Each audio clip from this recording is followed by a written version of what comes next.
This video I want to go over finishing because I know many of you guys have got questions. I just want to firstly just say is that finishing itself is a broken mechanic in the game. Unfortunately, there will be many situations where you get into a chance and you should score, but you don't. Do not ever feel like that's just you. We're all struggling. I myself, I'm included, and even the pro players themselves are suffering with finishing not being consistent. And there is many chances that should go in, but it shouldn't go in. Unfortunately, just the way the game is, but there are certain measures you can put into place that can statistically increase your chance of scoring. I think the best thing you want to do is increase your probabilities. Now, obviously, going over to stats is probably the most important thing. Now, I've gone through this briefly already in my initial videos, but just to go over it again, I'm going to take an example of De Bruyne. The most important thing when you look at a player, look at his base stats, no chemistry styles. You ideally want to get the most important stat you want to get up is finishing. Now, finishing is the most important stat. The higher you can have, for example, 60 shot power, 60 long shots. The most important thing is you're finishing as high. It's the highest conversion rate. Obviously, the higher the finishing is, if you do like a curve shot, like a finesse shot, the higher chance the ball is going to go in. The more spin will be applied to the ball, the higher the finishing stat you do have. So finishing is probably the most important thing you should prioritize. That's why chemistry styles like Hunter, although they are good, problem is you only get a +5 boost for finishing. That's why I always advocate getting someone fast. So the reason why I took De Bruyne in this example, because De Bruyne is quite a slow player. He needs the Hunter if you were to play him in striker, for example.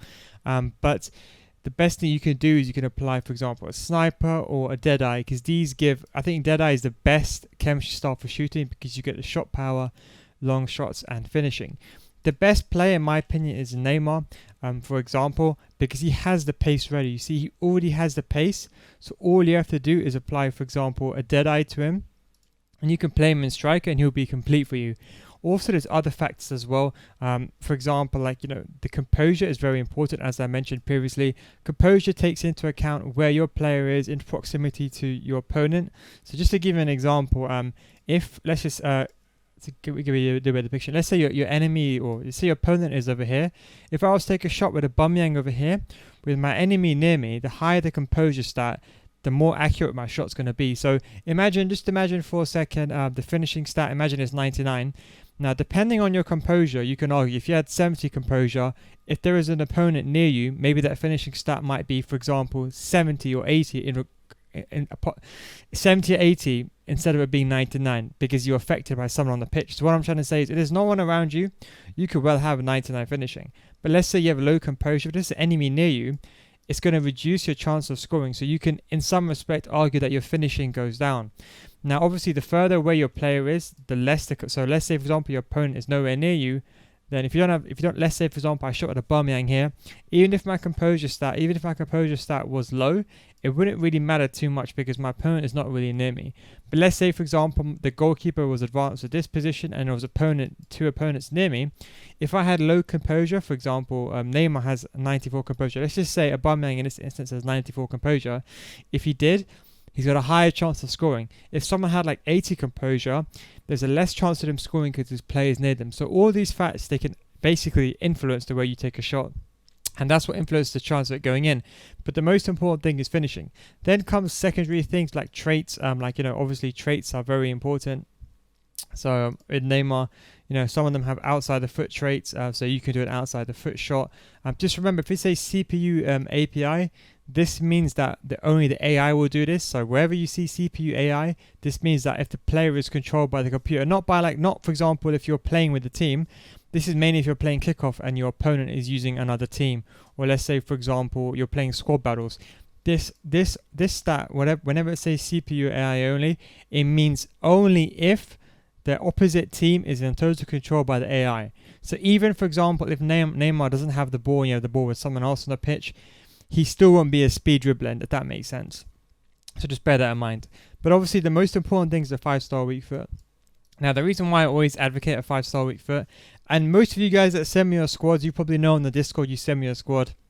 I look carefully into these squads, and sometimes I make a suggestion which may not be better than the player you have, but the 5-star weak foot is important. Now, I have an example of Aubameyang. Because he has a 4-star weak foot, The biggest issue with having a 4-star weak foot is that you can only shoot on one foot.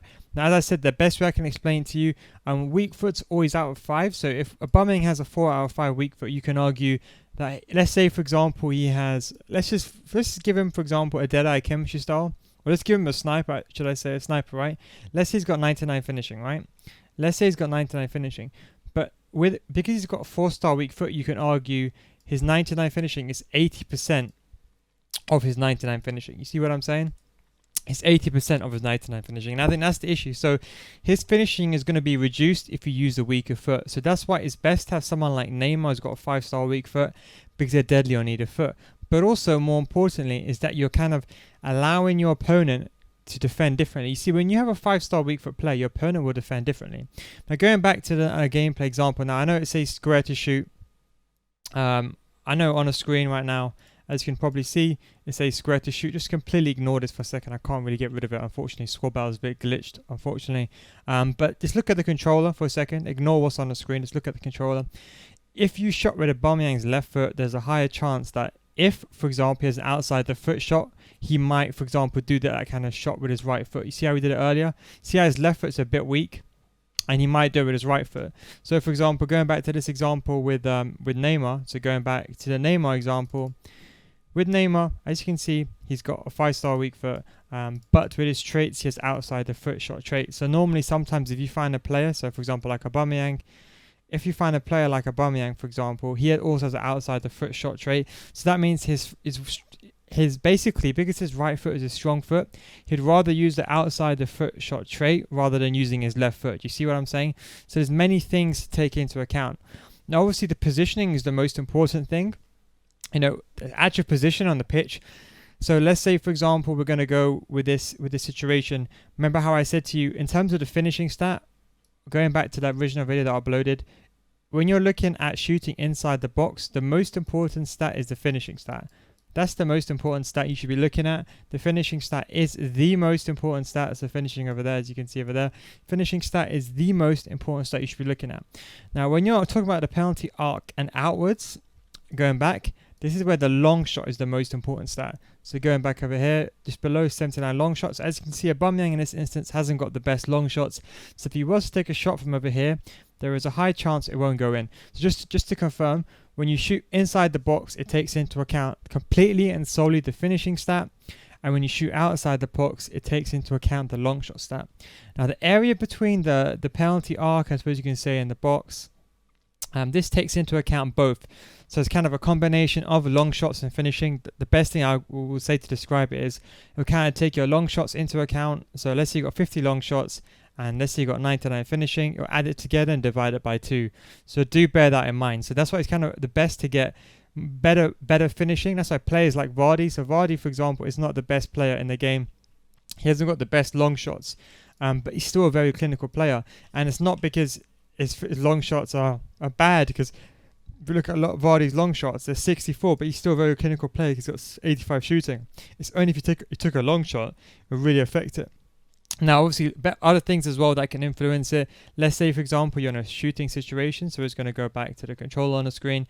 If you do a green time shot, it can increase your chance of scoring.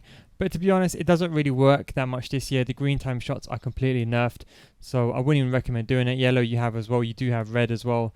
Red is when you completely missed a shot. Like that's a grey one.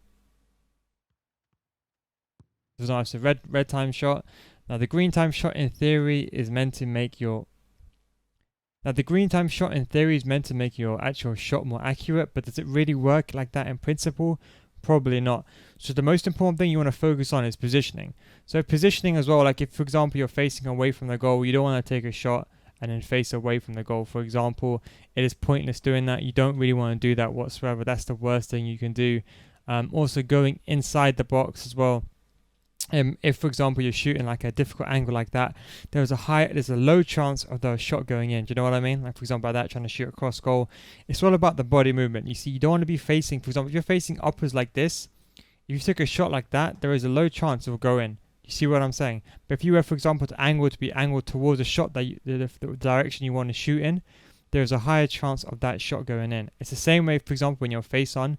If you're face on, and for example, let's say, for example, you aim downwards, there's a big chance your goalkeeper could save it. There is actually a big chance if you head on, if you run in a straight line and you're head on, you take a shot, there's a high chance the goalkeeper can save it unless you provide the appropriate amount of power.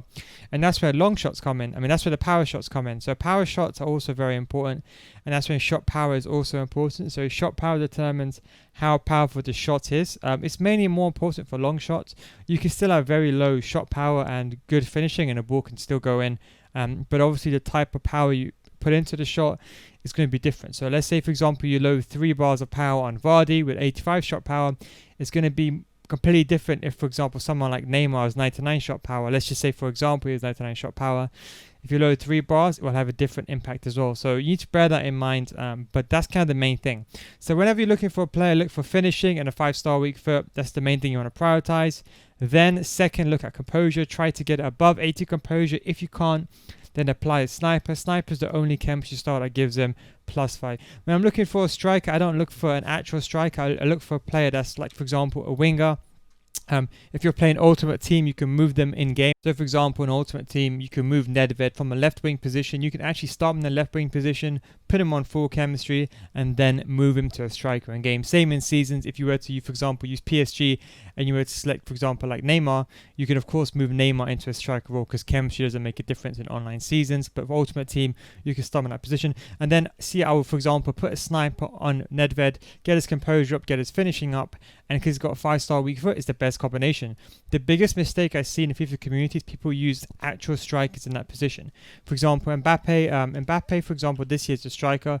He is a good player, but for example, Mbappe, for example, if you're going to play PSG, I'd rather have Neymar in striker because Neymar has a 5-star weak foot, and you can argue Neymar is just a better all-round shooter because he's got better long shots than Mbappe. Do you see what I'm saying? So always bear that into account. Always take that into account. Always look at, for example, the 5-star weak foot. Always look to put the 5-star weak foot ahead of yourself in that striker position. And then, for example, look at, for example, stats. So here I know, for example, Neymar, okay, yes, he has 2 less shooting, but he's got better long shots as well. So, and he's got a 5-star weak foot. So you need to weigh the options into account. Also, as I said, the traits are somewhat important. So some of the traits, for example, Neymar's outside of foot shot trait, so does Mbappe. So you can argue Mbappe can still shoot, for example, on his weaker foot. And you can see that, as you can see, Mbappe has a finesse shot. Now, some of these traits, like the finesse shot trait, they increase the... You can technically argue increase the accuracy and the curve of the shot with some of these traits. They're not really that important. Of course, it's beneficial to have it, but these are kind of the things that you should only look at after. So generally speaking, if you have a limited budget, you can look for everything, but most of you guys can only maybe afford a 100, 200k striker. The most important thing you should be looking at is finishing and composure. Now, going over to shooting itself, as I said, the positioning is the most important thing. If you, for example, at an off angle, it's going to be hard to shoot. You need to be basically at an angle where you can basically shoot. So I would say wherever you want to shoot, face that direction first. So let's say I want to shoot above my goalkeeper. So let's say, for example, I want to shoot just above my goalkeeper over here in this corner. I wouldn't shoot, for example, from this angle over there. You see what I'm saying? I would shoot, for example, facing this way, and then I'll take the shot. There's a higher chance for it going in like that. And it's the same with running. Now, when you stand still and you take a shot, for example, like this, obviously there's no run up, so the power is going to be reduced significantly, just like it is in real life. And also, you can argue sometimes the accuracy is improved, technically speaking, but the power doesn't have enough force for it to go in. So do bear that in mind. It's also with running. Now, when you run, you can, technically speaking, you have more power on your shot, but there's less accuracy. So never try to take a shot when you're running. This is the wrong thing to do. Because you're reducing the accuracy. Now, although in theory it does sound to be the right thing, what you actually want to do is when you get into a shooting position, you could be running. Let's say, for example, you have a 1v1. You could run into attacking position. As soon as you get there, start jogging and then take the shot. That's the absolute key. So just going to show you the controller because now I want you to focus on the controller. So again, you can run to the position, then you can start jogging, and then you can shoot. That's the most important thing. Whenever you get in a position to shoot, do not hold the run button. Just hold the left analog stick, as you can see, like so. And then you can always dribble, for example, to create the angle. So you can, for example, if I want to shoot downwards, I can create the angle first and then take a shot. The most important thing is positioning. So try to create the angle. So if you want to aim downwards, look downwards, then take the shot. If you want to shoot upwards, it's the same thing. Look upwards and then take the shot. You see what I'm saying? Now, same with finesse shots. If you want to do a finesse shot, don't do a finesse shot head on. because there's a high chance that shot's not going to go in. If you want to take a finesse shot, get the angle, face the direction you want the ball to go, create the angle, and then do the finesse shot. Do you see what I'm saying? Increase your chances like that. If, for example, I know Aubameyang's got a 4-star weak foot, you want to avoid shooting on the left foot. You want to, for example, aim on his right foot and shoot. And that's the most important thing with a 5-star weak foot. With a 5-star weak foot, because you can shoot on any weak foot, it makes your opponent defend against you differently, because now your opponent thinking, okay, hang on, this guy's got a 5-star weak foot, he can go up, he can go down. You see, when you have someone, for example, like Vardy's got a 3-star weak foot, Aubameyang, most players, the way they would defend, like I said, going back to my original video on defending, they would defend by forcing you on your weak foot. So they will overcommit on this side. They're trying to force you to go on your left foot. You see what I'm saying as a defender? So always do bear that in mind. That's why the 5-star weak foot is extremely important in a striking position. And as I said, positioning. So, you don't want to be facing away from goal and then taking a shot, etc., etc. You don't want to be running. You want to be jogging. So when you do run into an attack, let's say, for example, you do running into like at this angle here, as you can see, jog, create the angle first, then take a shot. So try to make that into habit. When you run, create the angle first, face the direction, then take the shot. Create the angle first, then take the shot. Try making this a habit. As you can see, look, I'm still missing even doing all this. So imagine if you just were going to do it without even creating the angle. Of course, this is skill games as well, so do bear that in mind. But just look at that. Stop running, create the angle, then take the shot. Remember, a simple left stick away in a different direction is the most important thing. Now I'm just going to go through some examples now. One thing I wanted to go before the examples was a finesse shot, was the actual type like finesse shots, power shots. Now, of course, you have chip shots. I wouldn't even recommend using a chip shot. They're very inaccurate.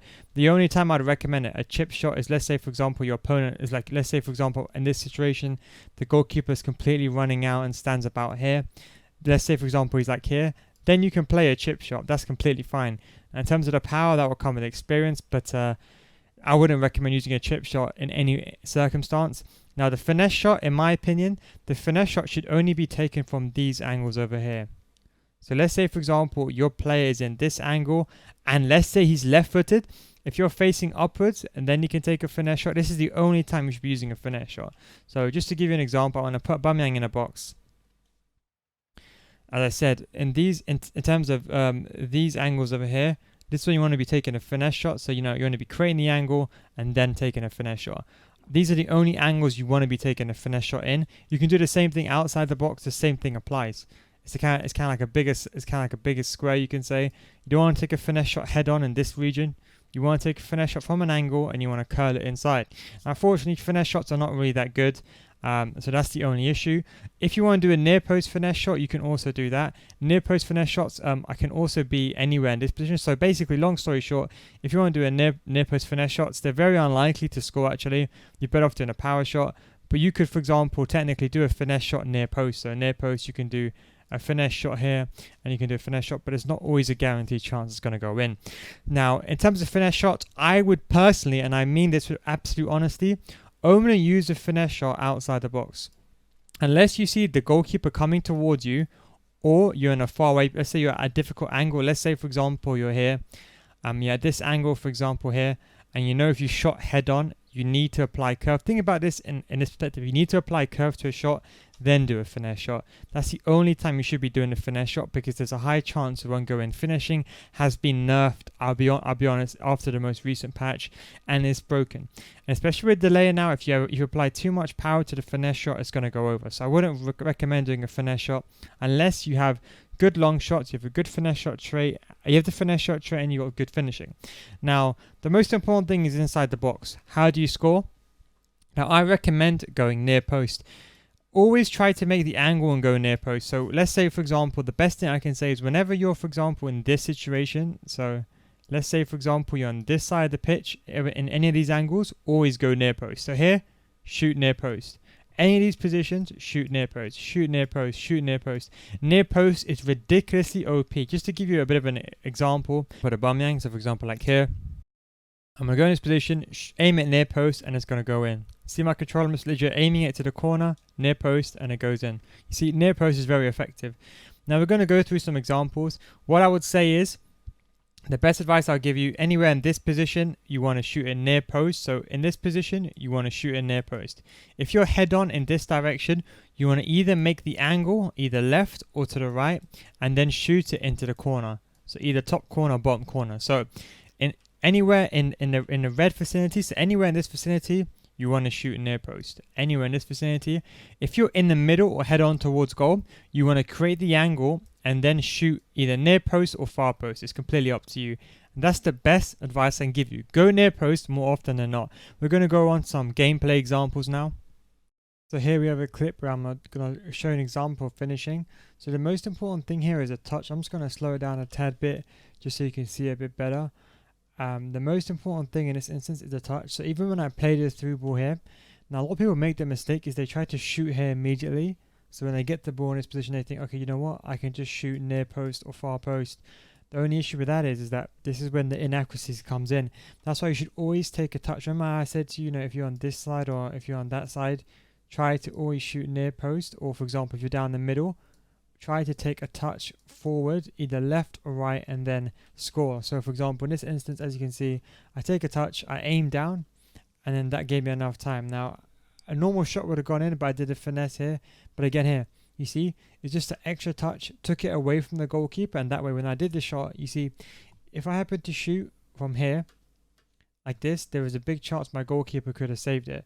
But just by taking that extra touch downwards, I'm then creating the angle and then taking the shot for it to be an easy goal. So this is another example. And as I said, the most important thing with the touch is simple left stick dribbling. It's nothing too elaborate. All I'm doing, if you focus on my controller, I'm just moving the left stick. So here, for example, I make the pass. As you can see here, I make the pass, very simple. Then I pass to Benyan and I'm seeing Neymar, waiting for it to come on side, using left stick dribbling. Then as soon as I get the ball here, this is the second alternative you can do. Now the first one, for example, you saw me, I was running onto goal, and then when I ran to the goal position, then I moved to the side, and then I chose the angle, and then I shot. This one, you can basically pass the ball straight to Neymar, and then you can move either up or down straight away with the left analog stick. So that way, you can touch the ball first, keep the ball under control, and then you take the shot. So for example, in this instance, as you can see, I get the ball with Neymar, and as you can see on my controller, I'm just aiming the left stick controller to top right because I want to be behind. Remember how I told you near post is OP? This is a good example. So here, he's marking the middle. Remember how I told you near post is OP? And remember how I told you if you're in this situation or if you're in this situation, always go near post. As you can see then, I just slot it into the near post. But the key thing is that touch. See, it's the touch. That's if I want you to focus on one thing, it's the touch. See that touch I took? And it's the angle that I created. If I was head on and then I took the shot, there is a big chance the goalkeeper to say that because I'm angled in that way and then I take the shot, there's a lower chance of the goalkeeper saving it and a higher chance of me scoring that goal. Now, we'll go into this in the future, but as you can get used to it, we're going to go into more examples where you can use more extravagant examples like a first time fake shot to create the angle. So as you can see here, I get the ball with Neymar. I do an L1 fake shot. Now the next episode, we're going to go on to fake shots, in my opinion, probably the best skill move, the most versatile skill move in the game. But same things applied here. You see how that touch is created by a fake shot. So you don't have to use a left stick dribble to make the touch. You could also do it with a skill move. So you can do, for example, La Croqueta. The most important thing is try to do the ball when it's standing still. Don't try to do, like, for example, like a heel to heel, because there's too much movement on the ball. See with here, I still have, as soon as I get the ball, I have control of it. I see Neymar. I'm just holding the ball. Make the pass to Neymar, and if I'm looking at my opponent and I'm thinking, okay, you know what, the space is empty above me, so I do a fake shot upwards, and that way, at the same time, what I'm achieving there is I'm not head on. As you can see, I'm angled up, facing towards the goal, and then I can easily hit it to the near post of Neymar. You see that? See how easy it is? It's all about the angle, and then again, I take the extra touch in the end. Look, see that? See, I just said that extra touch just to guarantee it. So even though sometimes that skill move might be successful, if you have the space, take an extra touch. If you don't have the space, obviously it's a bit different, but generally speaking, when you have the space, it's always very important that you take an extra touch. Just remember that, always take the extra touch just to guarantee the goal. So here we have a more relatable example, just going back to this is like an L1 trigger. So what I did here, as I taught you in previous episodes, a very simple L1 trigger, waited for the pass to make a run. Remember I told you, just pass it just before the player's offside. Do a through ball down the wing, go down the wing, and we do a simple ball roll away, and we get the pass with Nedved. Now again here, I could have of course gone downwards and I could have made a shot, but again under the principle, I did a fake shot upwards. And remember I told you near post is OP. Again, as you can remember, it's in that vicinity, and therefore you can do a near post shot very easy. The reason why I'm over showing you this is because it's very, very easy to learn this method. Now, the reason I want to show this example as well is sometimes you won't be able to finish. Now, for example, like here, I created a chance, and the reason why I didn't finish is because the player could have moved the goalkeeper, which it does seem like in this instance, but that was more that was kind of manual movement. That wasn't him moving the goalkeeper, I don't think anyway. I think the main thing was in this instance was the angle. Sometimes the angles are a bit off, and that's why if you look to my last example, remember how I did a fake shot first, and then I took the touch. When you take the touch up a bit more, you always guarantee the shot. That's why I always try to say, always try to take the shot. In this instance, I couldn't take the shot because I was worried that this player might get to the ball first. But it's just an example where sometimes, even if you do the correct thing, sometimes it doesn't really materialize. And as I said, do not be angry. It's something that's wrong with the game. It's not yourself. But the best thing you can always do is try to take the touch. And then when you go near post, almost 9 times out of 10, it's a goal. But as I said, I have to basically introduce this shot to you first because I don't want you to think, okay, I'm just scoring every single time. So this is a very popular example. Happens a lot in a game.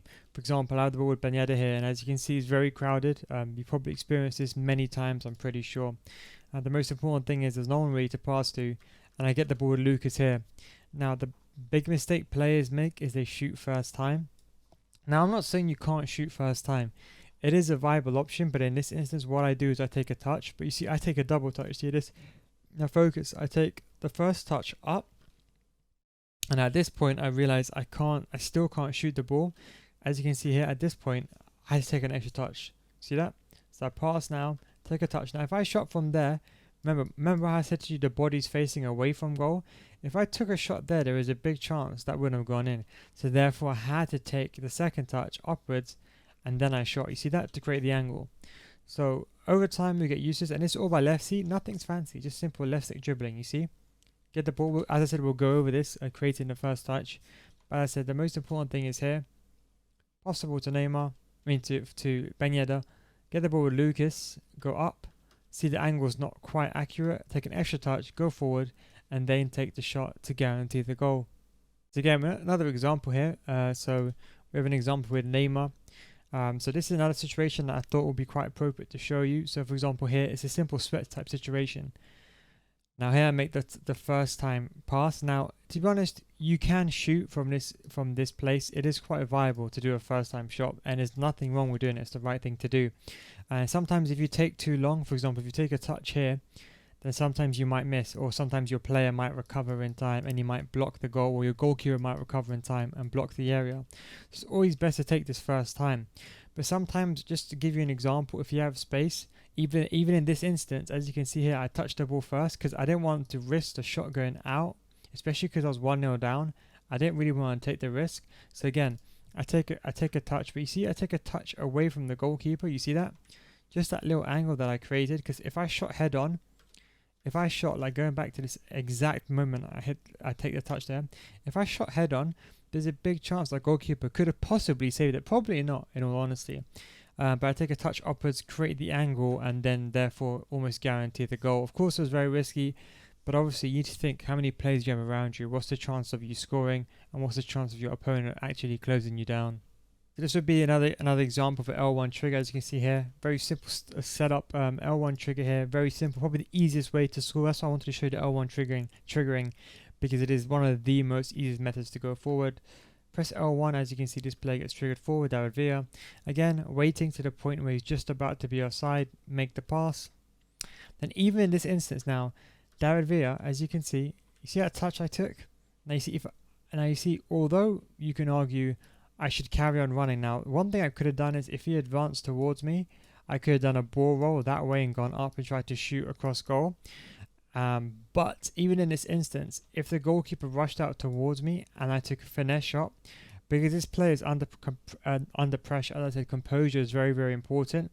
So obviously the more under pressure the player is, the more likely to make a mistake. And if you took a shot from there, you kind of do like, imagine if you're standing still and you kind of do like a side foot shot across goal, and it probably wouldn't generate enough curve to cover around the goalkeeper, probably just hit the goalkeeper, or it can deflect. So what I had to do here in this instance, although very risky, although my opponent is nearby, I still had to take the risk, and I did the extra touch upwards. See that? See that extra touch? So instead of a touch being to the right, I took it down just to create enough of an angle. Because as you can see, when the goalkeeper came rushing out, if I was head on and I took that shot, just imagine for a second I never took this touch. If he came out all the way, he would have got that ball. But you see, just by me creating an extra touch is what almost guaranteed the goal. Sometimes very risky, but sometimes it's more important to take the touch first than risk the shot not going in at all.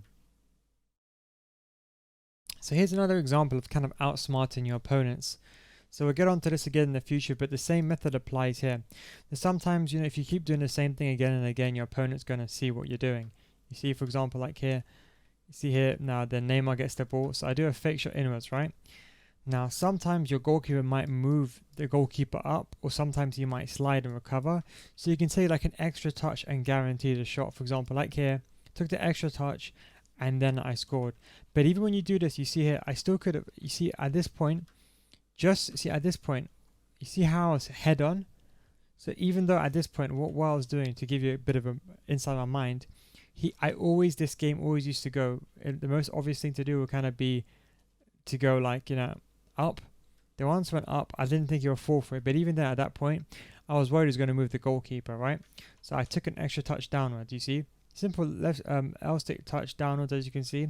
And even then, at this point, remember I told you I'm head on. At this point, if I took a shot, even if I aimed at top right, yes, there's a chance it would have probably gone in. But it's not 100%, it's like 50-50, sometimes 60-40. So as you can see here, I had to make a decision, either go up or down. As you can see, then I went down first, and then I took the shot, and I kind of guaranteed the goal. You see that? And I was talking about a 5-star weak foot. The benefit of having a 5-star weak foot player is you can go either direction. But let's say, for example, this was Messi. So let's say, for example, this was Messi on the ball the entire time. Because Messi's got a left foot and has only got a 4-star weak foot. I'll take a touch like this. And let's say, for example, this is Messi's right foot. The shot would have been taken on. I would take a touch first, then took a touch down. And that way I'm forcing Messi to use his left foot. So this is an example where not only is it kind of deception, but it's going back to the example where I said a 5-star weak foot is important. But if you don't have a 5-star weak foot, just take a touch into the direction where your strong foot is to kind of force the ball onto that foot. You see what I'm saying? Sometimes your player might do like an outsider foot shot. It's a glitch, but when you take the extra touch, most of the time it doesn't really kind of sway away from using the main foot, if that makes sense. So here's another example, another fake shot example, as you can see. The most important thing is, again, you can do a ball roll here. So a ball roll, if you want to move Neymar down, you can push down on a player on the right analog stick. If you want him to go up, it's the same thing. You just move the right analog stick to the up. Remember, you can't be running with it, but I think the fake shot is a bit better. But even then, for example, here in this instance, you're going to see that even I take a first touch here. So here, I do a fake shot. So it's going to slow it down a bit more. Do a fake shot, move to the left. But even at this instance, instead of shooting and taking a risk, I take an extra touch and go down. Even though it creates a more acute angle, I have control of the ball, and that way I get past the goalkeeper, and then I guarantee the goal going into the back of the net. Now on that note, remember how I told you to always use power shots in like if you skipped past like the last 30 minutes, I kind of went on in detail, but I said always use power shots. The reason why, this is the perfect reason I can explain to you. So here, for example, I get the ball here, I do a fake shot upwards, I take the extra touch, as you can see, the most important thing I'll focus on here is I took a double touch. First touch there, second touch there, and I did a finesse shot, and look where the ball went. Now you see, I didn't mean for the ball to go there, and that's the reason why I say don't do a finesse shot, because number one, the accuracy is a bit of an issue. If you tap it too light, so let me explain to you what I mean, right? Again, in this situation, do a fake shot, go up. Now, with a finesse shot, if you tap it too lightly, it will go towards the goalkeeper. If you add too much power, it goes off target. So you have to find the absolute sweet spot. And that's the issue. When there's a delay, even though you might try to aim the power bar at this point, sometimes you'll end up going here. And that's the issue with finesse shots. And they're very inconsistent. Now even here, I only loaded about 2.5 bars of power. Even at 2.5 bars of power, they shouldn't have gone over. You see what I'm saying? They should have gone top bins. But even someone like Neymar's got very good shooting. As you can see, he's got a hunter card on him as well, so he hasn't even got a boost to his shot power. As you can see, it just flies to the roof. And that's why I say, you know what? Just forget a finesse shot, because you have to get the power right. You have to get enough power for it to kind of either go top bins at a finesse shot, or if you don't hit enough power, it will basically go towards the goalkeeper, and that's going to be a big issue. And if you have too much power, it's going to go out. So this sweet spot, this line that I basically just said, it's so hard to achieve, and that's why I predominantly stay away from, or I would advise you against using finesse shots unless, for example, you're outside the box, or unless you're in a situation where it's appropriate for you because you want to apply curve on the ball.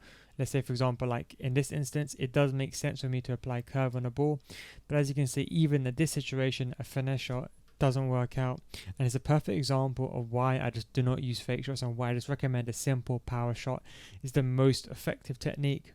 Again, we have another example, one that you probably see many times as well, that you probably have in your game. Another example is David Villa. Now, David Villa's got a wicked right foot, very good finishing, but even then in this instance, I could have took the first time shot and I could have scored. There is a big chance, but I knew my defender was away from me.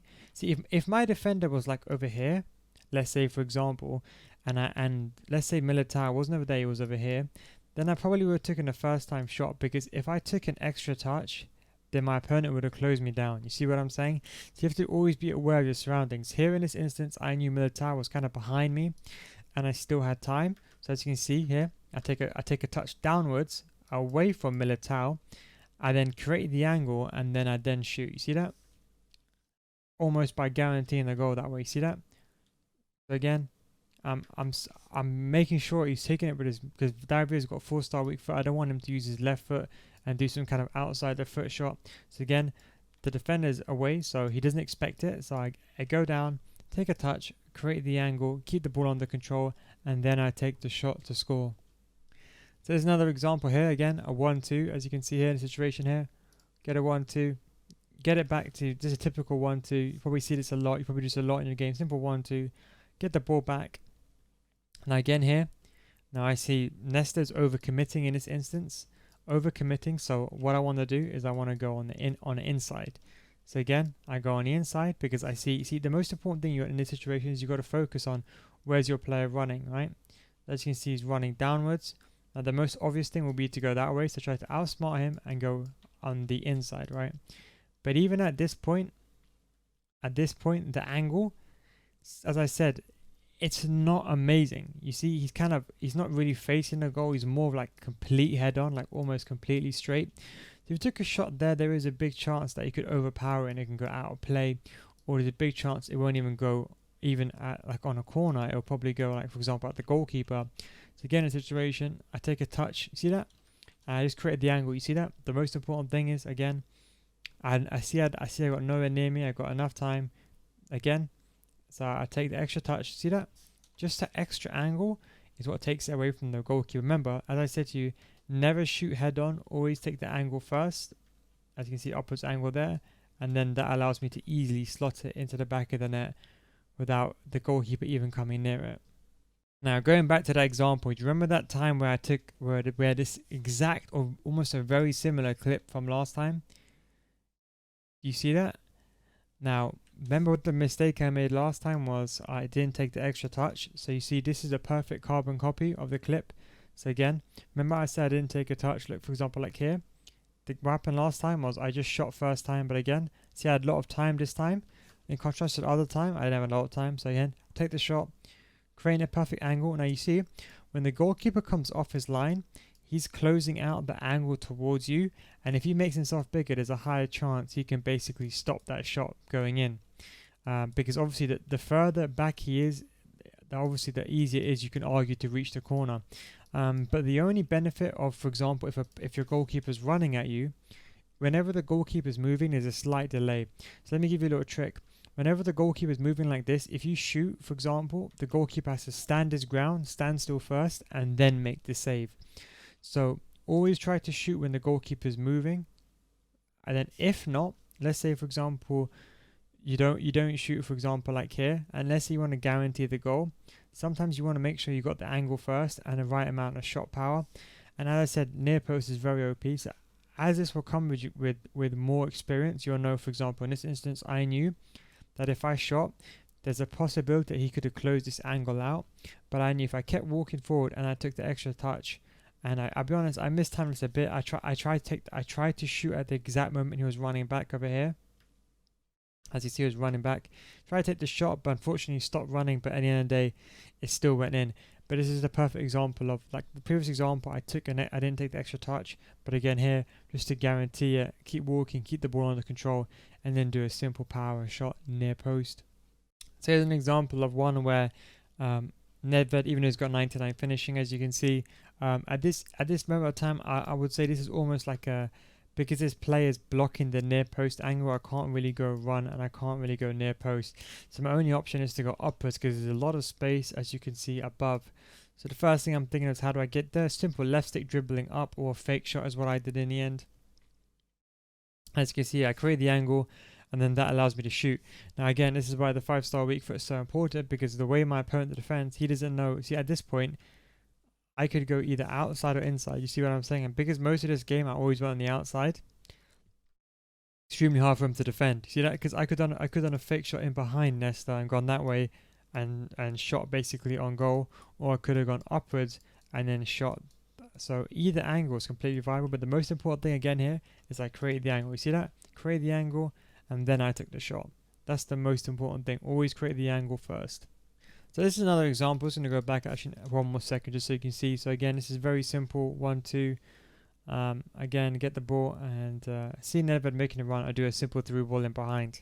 Now, when again, in this instance, what I'm thinking is, okay, either A, I could probably sweat it, but I see that Ben Yedder is too far away.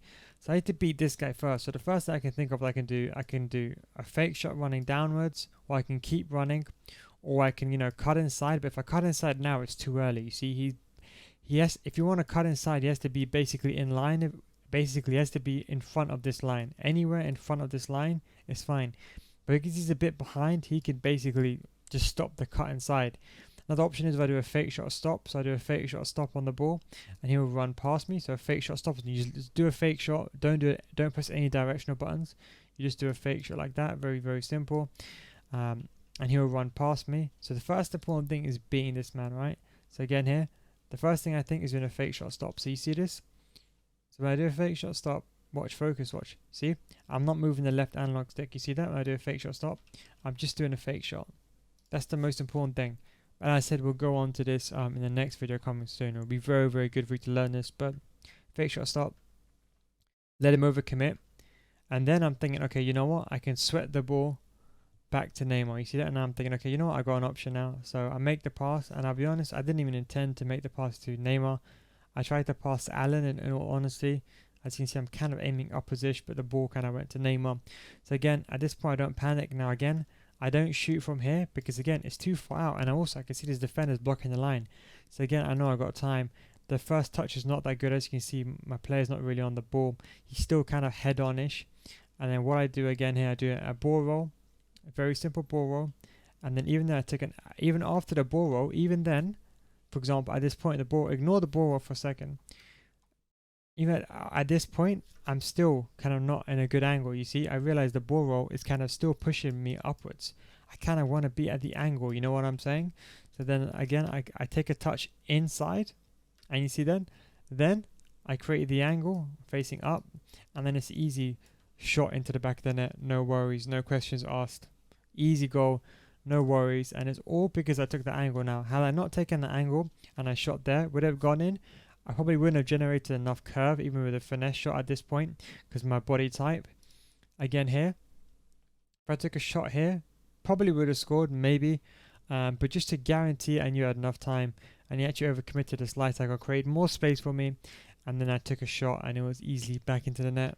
So here's another interesting example, and the benefit of why I always advocate 5-star weak foots. So for example here, very simple play, get the ball with Neymar. Probably had a situation here. Now, I get the ball, Ben Yedder. Now, the first thing I'm thinking of, I need to get into a goal scoring opportunity. I know his defender is out the way. His kind of back line is split up. So I see there's a gap here and there's a gap here. Now, the most obvious thing to do is to go in between this gap. So in order to be unpredictable, I go the outside way. But again, the only reason why I go the outside way is because Ben Yedder has a 5-star weak foot. So remember, because he has a 5-star weak foot, his left foot and his right foot are strong, so it gives me a lot of options in the attacking option. So remember, as I said, drawing the line, should I say, again, if I want a near post, if I want to shoot near post like that, remember I want to get into this angle. So I want to get into any of these positions to shoot near post. If I'm over here, remember you have to take a touch up or down to create the angle, and then obviously shoot the ball. But again, the most important thing is I need to get into one of these areas. So we're going to play it. As you can see here, I'm thinking, how can I beat this guy? So the first thing I'm thinking is, let me take a fake shot upwards. You see that? So obviously the most common sense thing to do would be to go downwards. But again, it's all about deception. So here, I take a fake shot outwards. See that? He won't predict that. Away from goal. As you can see, and then I take a shot. You see how very easy it is? Again, take the shot. And here the angle is perfect, to be honest. But I still take just a little extra touch. So again, as soon as I do the fake shot, I don't shoot straight away.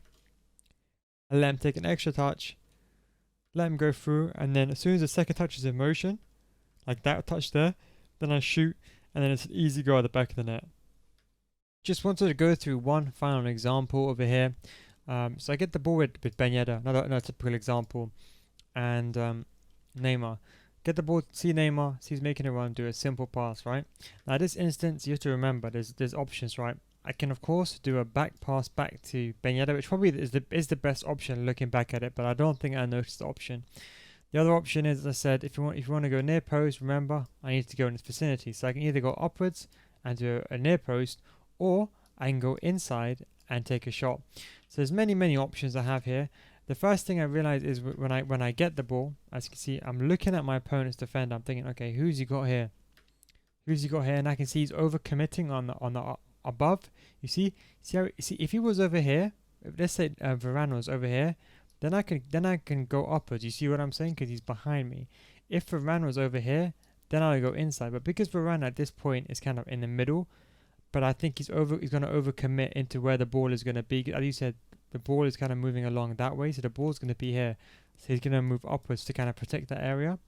So what I do, for example, here, again, simple left stick. See, nothing special, not even a fake shot.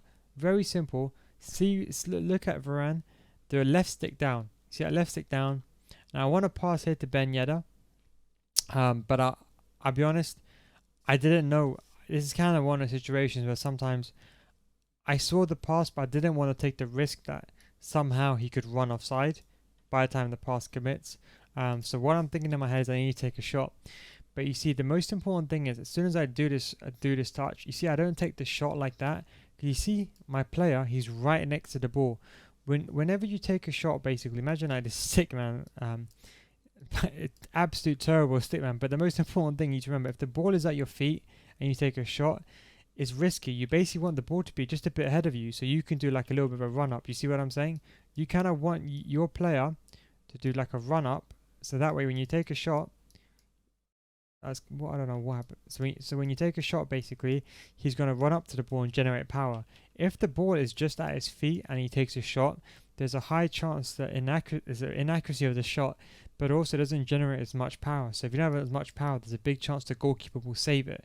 So even if it goes like over here, just past the goalkeeper, which happens many times, if there's not enough power on a shot, he won't score. So accuracy is one thing, but so is power. So again here, if I took this shot straight away, and even then, I'm kind of facing away from goal. As I said, you always want to have an angle kind of towards goal, right? So again, I take that extra touch on the inside, and that's enough for me to create the finish shot. Now, I promise you one thing. This is a guaranteed goal after I took this touch. There's very low chance, even if you move the goalkeeper, that would have been saved.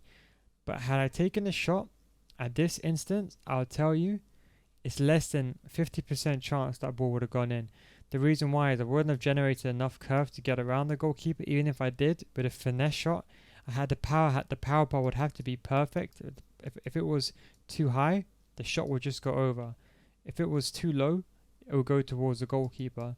So it had to be just perfect, just right in the middle. And it was too much of a risk to take. So that's why in the end, took the extra touch going downwards. And of course, he moved away. But even if he didn't move away, there's still the most important thing would have been here. Take a touch downwards into the position and do a finesse shot. Very, very simple. Anyway, guys, that's kind of pretty much it. Hope you really enjoy these clips. We're going to get on to the first shot, the first time fake shot and fake shots in general in the next episode, because I think it's very important for you to learn the skill move. I think now you know the basics of, for example, shooting now, and you know how to trigger players L1. with L1 LB. Now we can focus on getting into the box, how to get in attacking situations, how to create attacking situations, etc., etc.